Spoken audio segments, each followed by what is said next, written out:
Isang magandang araw sa inyong lahat. Kumusta ang gising nyo ngayong umaga? Bago tayo tuluyang magsimula sa ating diskusyon, gusto kong gawin nyo ang isang simpleng bagay. Tignan nyo ang inyong mga kamay ngayon. Subukan nyong ikuyom at ibuka ng dahan-dahan. Pakiramdaman nyo rin ang inyong mga paa habang nakatapak sa sahig. Nararamdaman nyo ba nang maayos ang bawat daliri? O baka naman may nararamdaman kayong kakaiba? Yung parang may gumagapang na maliliit na langgam sa ilalim ng inyong balat. Yung parang tinutusok-tusok ng libo-libong karayom ang inyong talampakan. O di kaya naman, pagising nyo sa umaga, parang patay o manhid ang isang parte ng kamay nyo at kailangan pa itong alugin ng matagal para lang dumaloy ulit ang dugo. Kung pamilyar ka sa pakiramdam na ito, pakinggan mo ito ng mabuti. Bata ka man na laging nasa computer o may edad na, seryoso ang paksang ito. Sa kulturang Pilipino, kapag naramdaman natin ang ganitong ngalay o manhid, ang bilis nating sabihin, pasma lang yan. Sasabihin ng matatanda, kasi nagbabad ka sa tubig o kaya naghugas ka ng kamay pagkatapos magplantsa. Mga kaibigan, gusto kong baguhin natin ang pananaw na yan ngayon mismo. Ang pamamanhid o numbness at ang tila tusok-tusok o tingling sensation ay hindi simpleng pasma na nakukuha sa tubig. Hindi ito nawawala sa pahidlang ng langis. Ito ay posibleng senyalis na ang inyong sistemang saraf o nervous system ay humihingi na ng saklolo. Ito ay senyales na may nasisira sa loob. Sa medisina, ang tawag dito ay peripheral neuropathy. Medyo malalim pakinggan pero ipapaliwanag ko sa pinakasimpleng paraan. Isipin niyo ang inyong katawan bilang isang bahay na puno ng kable ng kuryente. Ang utak natin ang main switch. Ang mga ugat o nerves natin ang mga kable na naghahatid ng kuryente papunta sa ilaw, mata, sa doorbell, tenga, at sa mga makina, kamay at paa. Kapag gusto mong igalaw ang daliri mo, nagpapadala ng signal o kuryente ang utak dadaan sa kable papunta sa kamay. Mabilis yan, wala pang 1 segundo. Pero tulad ng kable ng charger ng cellphone nyo, ang ating nerves ay may balot, may proteksyon. Ang tawag dito ay myelin sheath, para itong rubber coating na nagpoprotekta para hindi sumingaw ang kuryente at maging maayos ang daloy. Ngayon, ano ang nangyayari kapag namamanhid ka? Ibig sabihin, ang rubber coating o balot ng kable mo ay naupod na. Ninipis na ito o kaya ay tadtad na ng sira. Dahil sira ang balot, ang kuryente o signal ay hindi makadiretso ng maayos. Nagkakaroon ng short circuit. Yang short circuit na iyan ang nararamdaman yung kuryente, init o tusok-tusok sa dulo ng daliri. Bakit ito nangyayari? Hindi dahil sa paghuhugas ng kamay. Nangyayari ito dahil sa mga anay at daga ng inangat-agat ng kable nyo sa loob. Sino ang mga salarin na ito? Una at pinakamatindi, ang mataas na asukal o diabetes. Ang sobrang sugar sa dugo ay parang asido na dahan-dahang tumutunaw sa balot ng nerves. Pangalawa, ang kakulangan sa bitamina. Kung puro kanin at noodles lang ang kinakain mo, walang materialis ang katawan para i-repair ang nasirang kable. At pangatlo, ang poor circulation o baradong daluyan ng dugo. Delikado ba ito? Opo. Dahil kapag tuluyan ng naputol ang kable, mawawalan na kayo ng pakiramdam. Maaring matapakan nyo na ang pako, pero hindi nyo pa alam dahil wala ng sakit. At dyan nagsisimula ang infection na pwedeng mauwi sa putol paa. Maaring mapasok kayo sa kalan, pero hindi nyo nararamdaman. At ang pinaka nakakatakot, baka hindi nyo na maiihakbang ng tama ang inyong paa na magiging sanhi ng pagkadapa at fracture. Pero may magandang balita. Ang ating nerves ay may kakayahang mag-repair, kaya nilang gumaling. Basta bibigyan natin sila ng tamang materyales. Sa video na ito, ituturo ko ang 5 pagkain na nagsisilbing electrical tape at insulation para sa inyong mga ugat. Mga pagkaing magpapakapal ulit ng inyong nerves para mawala ang panginginig at pamamanhid.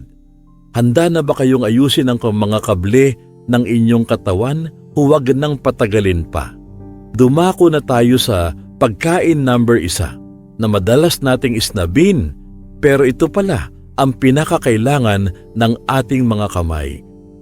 Ngayon, handa na ba kayong malaman kung ano ang ating unang pagkain na tinatawag nating tagapag-ayos ng ugat?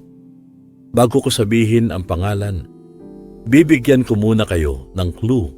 Ito ay isang pagkain na hati ang opinyon ng tao. May mga gustong-gusto ito lalo na kapag niluto sa adobo. Pero marami din, lalo na ang mga kabataan ngayon, ang ayaw na ayaw dito. Sabi nila, mapait, mabuhangin ang texture, o kaya naman ay nakakaumay. Mga kaibigan, ang tinutukoy ko ay walang iba kundi ang atay ng manok o chicken liver. Huwag po munang kumontra o ilipat ang video. Alam ko marami sa inyo ang nag-aalala sa cholesterol o uric acid. Pag-uusapan natin ang tamang balanse mamaya. Pero pakinggan nyo muna kung bakit ito ang hari ng nerve repair. Balikan natin ang kwento ng kable ng kuryente kanina. Sabi natin, kaya ka namamanhid ay dahil sira-sira na ang balot o insulation ng iyong nerves. Para maayos ito, kailangan ng katawan ng materyales pangtapal. Ang materyales na yon ay ang vitamin B12. At sa lahat ng pagkain sa mundo, ang atay ang isa sa may pinakamataas at pinakasiksik na vitamin B12. Walang gulay o prutas ang makakatapat sa dami ng B12 na nasa atay. Ano ba talaga ang ginagawa ng B12? Isipin nyo na ang vitamin B12 ay ang electrical tape ng ating katawan. Kapag kumain ka ng atay, kinukuha ng katawan ang B12. Dinadala ito sa mga nasirang ugat sa kamay at paa at dahan-dahan itong binabalutan ulit ang mga nude wires o nakahubad na kable. Kapag nabalutan na ito ng maayos, hindi na sisingaw ang kuryente. Mawawala na ang short circuit. Ibig sabihin, mawawala na ang panginginig at tusok-tusok. Ito ay napaka-importante, lalo na sa 2 grupo ng tao na nanonood ngayon. Makinig po kayong mabuti dito.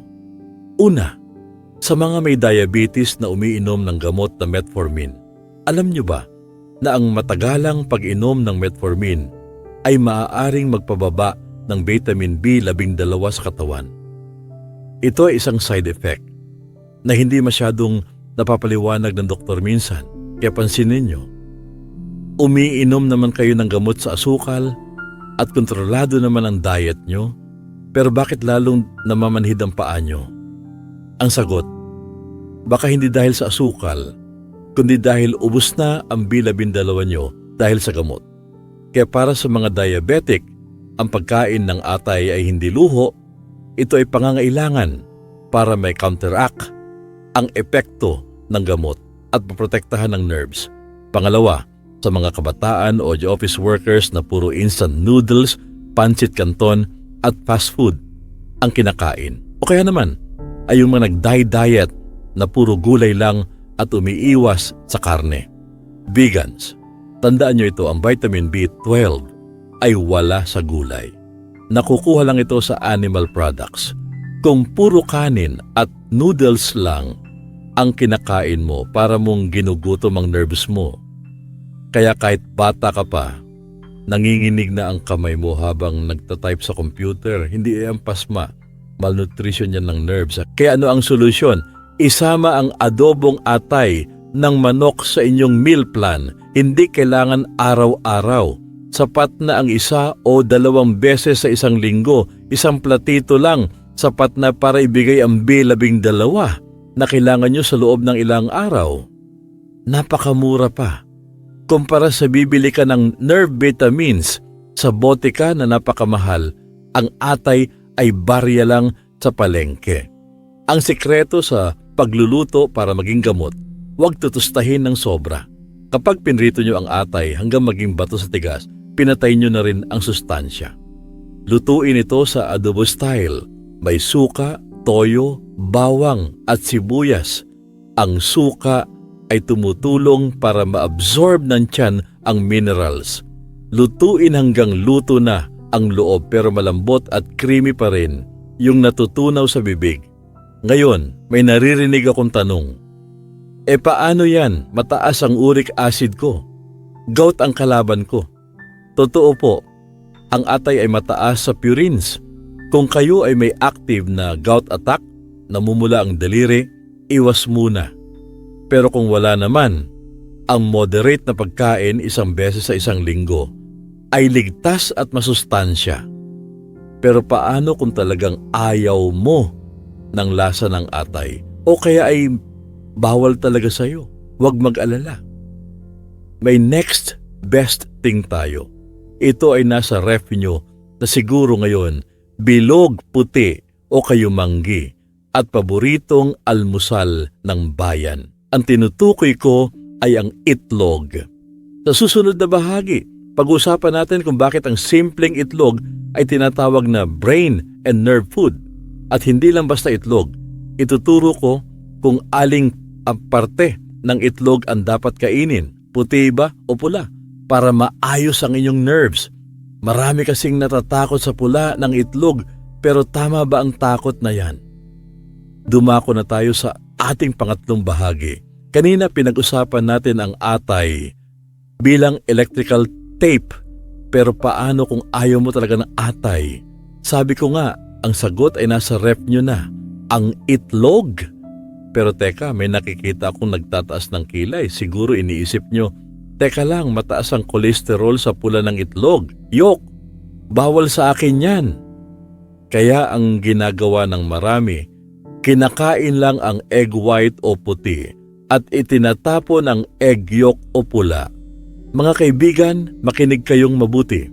Kung itinatapon nyo ang pula ng itlog, itinatapon nyo rin ang pinakamabisang gamot para sa inyong nerves. Ang pula ng itlog ay siksik sa isang nutrisyon na tinatawag na choline. Bakit importante ang choline? Balikan natin ang ating kable ng kuryente. Kung ang vitamin B12 ang tape na pambalot, ang choline naman ang signal booster. Sa loob ng ating katawan, ang choline ay nagiging acetylcholine. Ito ang chemical na ginagamit ng utak para makipag-usap sa muscle. Kapag kulang ka sa choline, mahina ang signal para kang nakikipag-usap sa cellphone na putol-putol ang linya o choppy. Kaya nararamdaman mo na parang ang bagal ng reaksyon ng kamay mo. Minsan, nahuhulog mo ang hawak mong baso kasi delayed ang signal ng utak papunta sa daliri. O kaya naman, sa mga nagtatrabaho sa opisina, ito yung tinatawag nating brain fog. Yung lutang ang isip at hindi makapag-focus. Ang itlog ang pinakamura at pinakamadaling source ng choline. At tungkol naman sa kolesterol, ang mga bagong pag-aaral ay nagpapakita na para sa karamihan ng tao, ang kolesterol na nakukuha sa pagkain tulad ng itlog ay hindi direktang nagpapataas ng kolesterol sa dugo. Ang tunay na kalaban ay ang mantika at asukal, hindi ang itlog. Kaya't huwag matakot, isang buong itlog sa almusal, boiled o poached, mas maganda kaysa prito, ay sapat na para palakasin ang signal ng inyong nerves.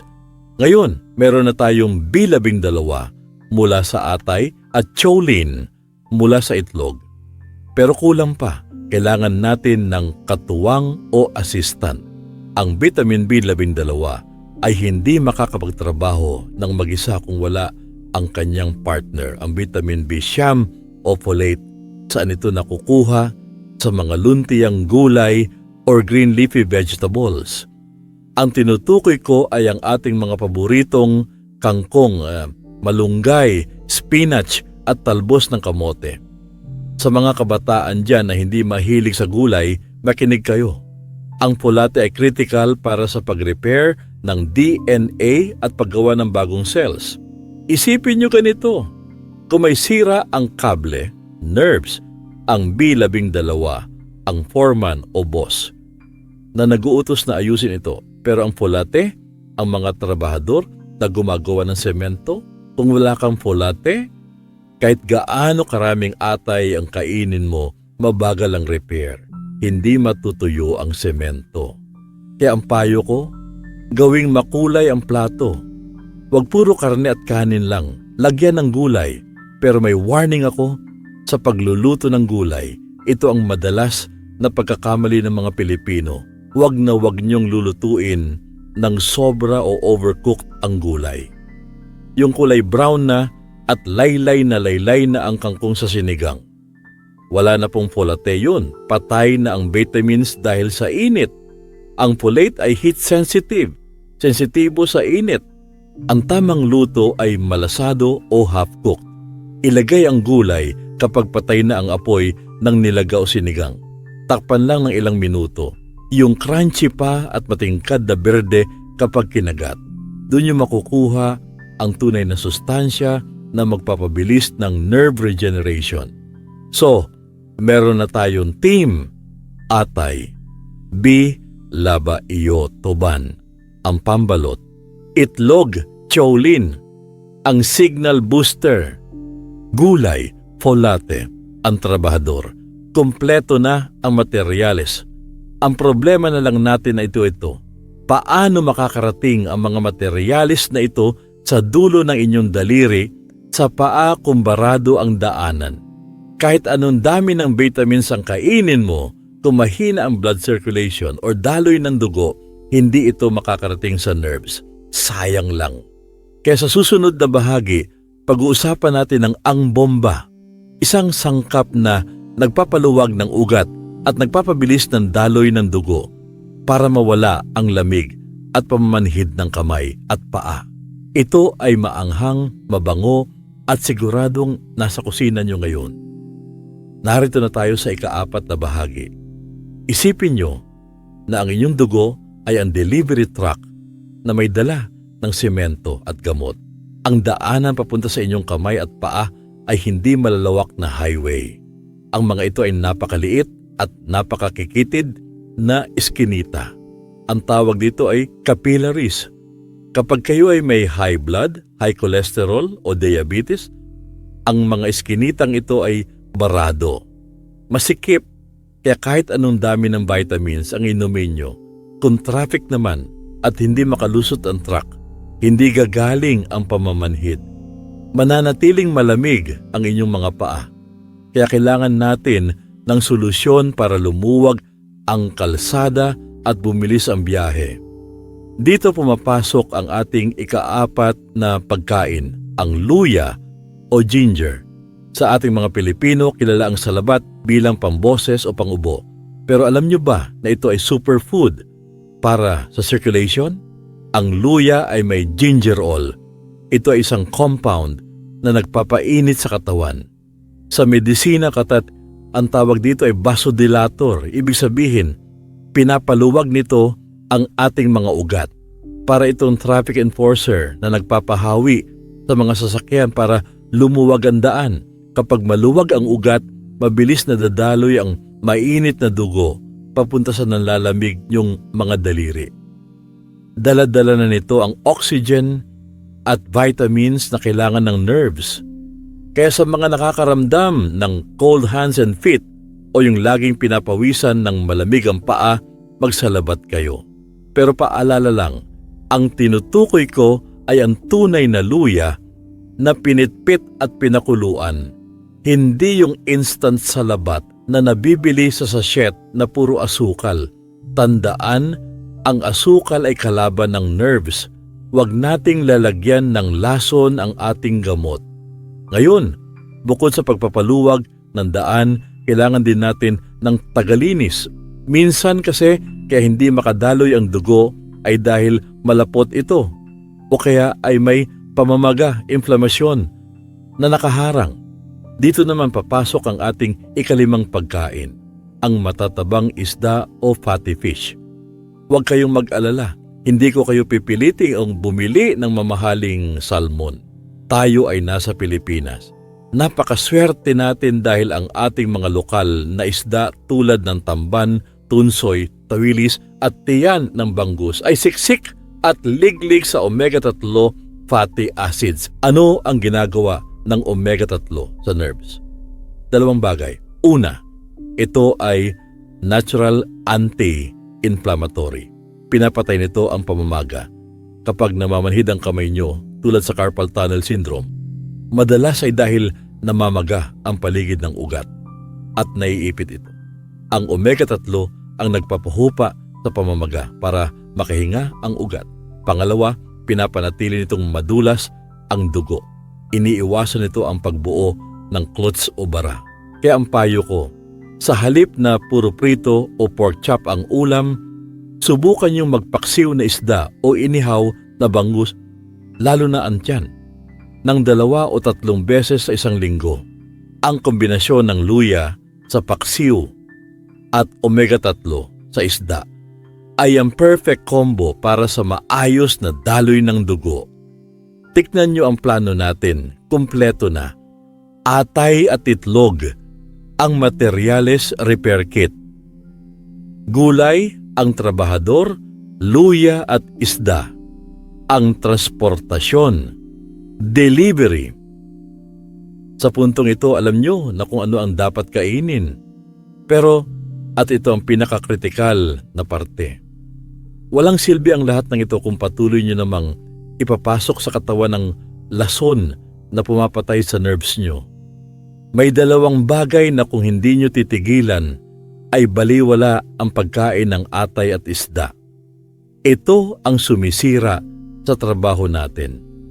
Sa huling bahagi ng video na ito, ibubunyag ko ang 2 kalaban ng nerves at hihingin ko rin ang inyong pangako o commitment. Dahil ang pagaling ng manhid ay hindi nakukuha sa isang gabi. Ito ay disiplina. Narito na tayo sa huling yugto ng ating usapan. Sa puntong ito, alam nyo na ang sikreto. Alam nyo na ang atay, itlog, gulay, luya at isda ay ang dream team para sa inyong nerves. Pero mga kaibigan, kailangan kong maging prangka sa inyo. Bilang inyong gabay sa kalusugan, hindi ko kayo pwedeng bulahin. Kahit kainin nyo pa ang lahat ng atay at isda sa palengke, kahit uminom kayo ng balding-balding salabat, walang mangyayari, walang gagaling. Kung hindi nyo titigilan ang 2 bagay na ito ang mga lason na sumisira sa trabaho ng vitamins. Ang unang kalaban, ang sobrang asukal, sugar. Alam kong mahilig tayo sa matamis, soft drinks, milk tea, kakanin at sandamakmak na puting kanin. Pero tandaan nyo ang sinabi ko kanina, ang nerves ay parang kable ng kuryente. Kapag mataas ang asukal sa inyong dugo, para itong bubog o maliliit na kristal na dumadaloy sa inyong ugat. Sa bawat daloy nito, hinihiwa at kinakayas nito ang balot ng inyong nerves. Kaya sa mga diabetic, kaya kayo namamanhid ay dahil kinaramelo na ng asukal ang inyong mga ugat, naging matigas, malutong at sira-sira. Kaya pakiusap, kung gusto nyong bumalik ang pakiramdam ng kamay nyo, ibaba ang asukal, bawasan ang kanin, tigilan ang soft drinks. Ang ikalawang kalaban, ang alak, alkohol. Para sa mga mahilig uminom dyan, makinig kayo. Ang myelin sheath o yung balot ng ating nerves ay gawa sa taba, fat. Ano ba ang ginagamit pang tanggal ng sebo o taba? Di ba alcohol? Kapag umiinom kayo ng alak, para niyong binubuhusan ng pain thinner ang inyong mga ugat. Tinutunaw nito ang proteksyon ng nerves. Kaya pansinin niyo ang mga manginginom, nanginginig ang kamay, di ba? Hindi yun dahil sa lamig. Yun ay dahil tunaw na ang insulation ng nerves nila. Alcoholic neuropathy ang tawag diyan. Kaya ito ang hamon ko sa inyo. Bigyan nyo ng 90 araw o 3 buwan ang inyong sarili. Subukan nyong kumain ng atay at itlog linggo-linggo, uminom ng salabat at kumain ng isda, at iwasan ng asukal at alak. Huwag kayong mainip. Ang nerves ay mabagal gumaling. Ang nerve fiber ay tumutubo lang ng 1 milimetro bawat araw. Napakabagal. Pero tumutubo ito, gumagaling ito. Kailangan lang ng pasensya at tamang nutrisyon. Isipin nyo ang gantimpala sa huli. Yung gigising kayo sa umaga na hindi na manhid ang kamay. Yung kaya nyo nang ibutunes ang polo nyo nang hindi nanginginig ang daliri. Yung kaya nyo nang maramdaman ang lambot ng pisngi ng apo nyo o ang tekstura ng damo sa inyong talampakan. Hindi ba't napakasarap na regalo niyan? Kung handa na kayong simulan ang journey na ito, gusto kong hingin ang inyong commitment, hindi para sa akin, kundi para sa sarili nyo. Mag-iwan ng comment sa ibaba, isang salita lang, na magsisilbing paalala na gusto nyong bumalik ang sigla ng inyong katawan. I-type ang salitang buhay dahil ayaw nating maging patay ang ating pakiramdam. Gusto nating maging buhay na buhay ang ating mga kamay at paa. Maraming salamat sa inyong oras at pakikinig. Tandaan, ang kalusugan ay hindi swerte. Ito ay pinipili araw-araw. Ingatan ang ugat para ang buhay ay hindi maging mabigat. Mabuhay po kayong lahat.